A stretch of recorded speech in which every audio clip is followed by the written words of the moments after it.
Hi guys, this is Blowjos, and today I'm going to be giving you a review of something a little bit different. This is the Batman Power Attack line by Mattel. Now, one thing to keep in mind while I'm doing this review is this one actually I'm doing without a script or whatever, without my initial scores, so I'm just going to be doing this one a bit raw. I don't do that very often anymore. I used to do that all the time. But anyway, without further ado, we'll get right into the review. So, as you can see from the box, it's very basic, but also very, very fun. You see Batman in the upper left corner, kind of doing a gesture there, kind of splayed hand. You see the new Batman logo for this line, and the DC logo. This is the box for the Twin Blades Batman, which is one of the ones that I will be reviewing. I'll be reviewing 3 figures today. On the back you get some nice artwork of Batman fighting Two-Face with his 2 blades there.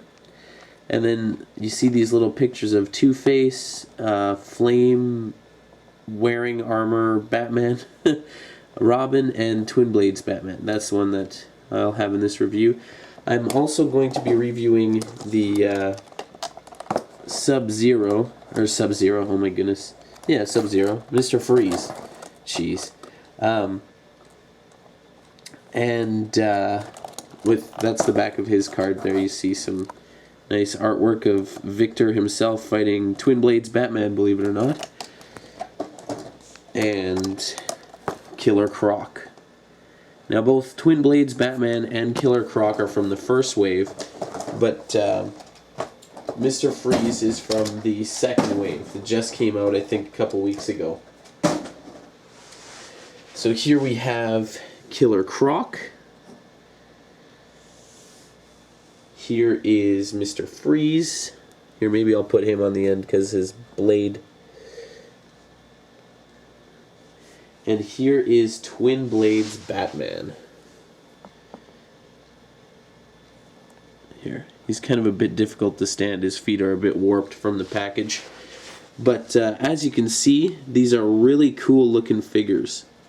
I'll move both Killer Croc and Mr. Freeze out of the way here. And I'll review just Twin Blades Batman for now. Now, as you can tell, obviously these are figures designed specifically for kids. These aren't really collector figures. But they do have a very fun feel about them. Very cool, very unique.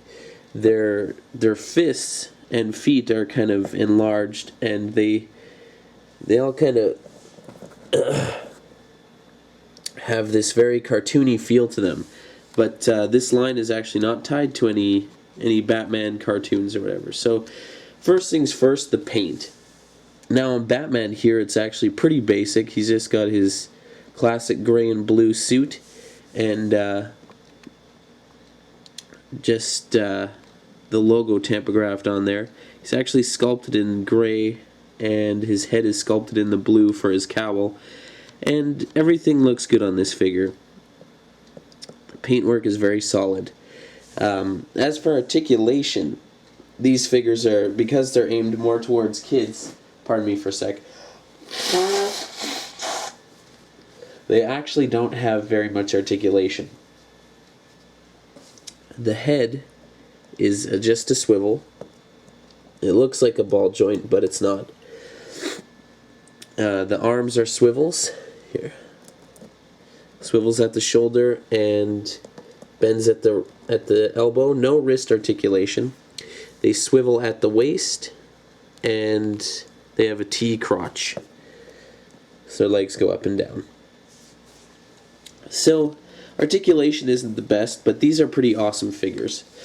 One thing I should mention, which is pretty awesome about this Batman, is his cloth is actually fabric. And that's a really neat touch. When they're made out of plastic, it tends to make the figure top heavy and they fall over. This one's just having an awful time at it because his feet are really warped. Classic Mattel problem. But overall, he's a pretty cool Batman. He comes with these blades, which, you know, I probably will not be using. They're They've got this cool little thing that you can actually stick them into the Batmobile and they become like a projectile. But all the weapons in this series do that. And yeah, you know, it's a nice Batman figure. We'll give it that. So now we'll move on to Killer Croc, because he also came out in this wave 1. And this is probably my favorite of the 3 that I picked up.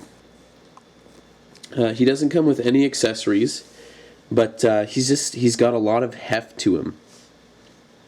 Same articulation as Batman. He's got the swivel shoulder, bends at the elbows, and swivel T-crotch, swivels at the waist, and the head swivels. Now at first his jaw looks like it's articulated, but it's actually just rubber, and it won't hold any pose that you put it in. But really cool looking figure. One thing that this figure suffers a bit from, though, is the paint tends to bleed over into his green from the metallic spine and shoulder pads and whatnot. But this one actually looks fairly clean. I managed to get a decent one off the shelf. Very cool figures. Very fun is what I'll say. They're very fun. Now the figure that I purchased first and foremost here, I'm just gonna give one more quick spin around because this guy's awesome. I really like Killer Croc. And like I said, like, he's got a lot of heft. One thing I should mention actually is that the arms are like this rubbery plastic. It's not quite rubber, but it's not quite plastic. And it's fairly weak. You'll see more on that with Mr. Freeze. But it just doesn't feel like it's going to last over time. But for now, it looks really cool and looks really nice. It's actually, I think it's the same material that the jaw is made out of. Now as for Mr. Freeze, he's really cool. He's actually the one that I was the most disappointed with, though. For one thing, actually the biggest, most glaring defect with him is, like Killer Croc, his arms are made of this rubbery plastic, but these arms feel more like rubber, and they're just, I don't know, they just feel like not very good quality arms.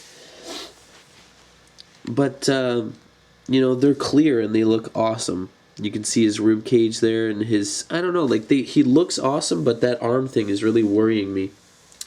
One thing I should mention, his helmet does come off, and I saw in another review somebody said that the head doesn't swivel, but you just really have to work it, and then you can actually move the head so that he can be facing. Oh, great, there we go. You can move the head so that he can be facing whatever direction you want him to. I've just got him facing this way for now, though. And the helmet pops right back on. And another cool thing about him is his weapon. It actually comes packaged in 2 pieces and you have to clip it together. But it's very soft. You don't have to really worry about stabbing your kid's eyes out with it because it's pretty thick. On the back of the packaging, he actually has this 2-pronged weapon, which I could see why they changed, because that could be potentially dangerous in the hands of an 8-year-old. But overall, neat figures. They're a lot of fun. A lot of fun. I love the clear aspect of Mr. Freeze. Just a little worried about the arms over time.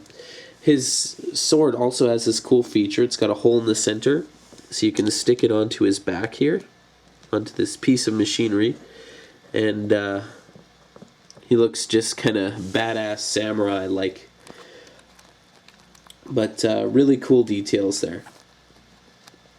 So the price point on these figures, if you live in Canada, is $12.93, I believe I got them for at Walmart, which is really good for action figures. Even considering the fact that these have less articulation and the arms are made out of this rubbery material, you know, you don't feel like you've been ripped off. I think that's a solid price. I believe in the States these are $9, which would be very ideal up in Canada, but as it stands, these are pretty awesome figures. This would make a great gift for your 8-year-old son or your daughter who just really likes Batman. But cool figures. I'm glad I picked them up, and overall I'd say they're about 8 out of 10, you know, for price point and what you get. They're really good. So thanks for watching, guys. Please rate, comment, and subscribe, and keep collecting whatever it is you collect. This is Blowjos signing out.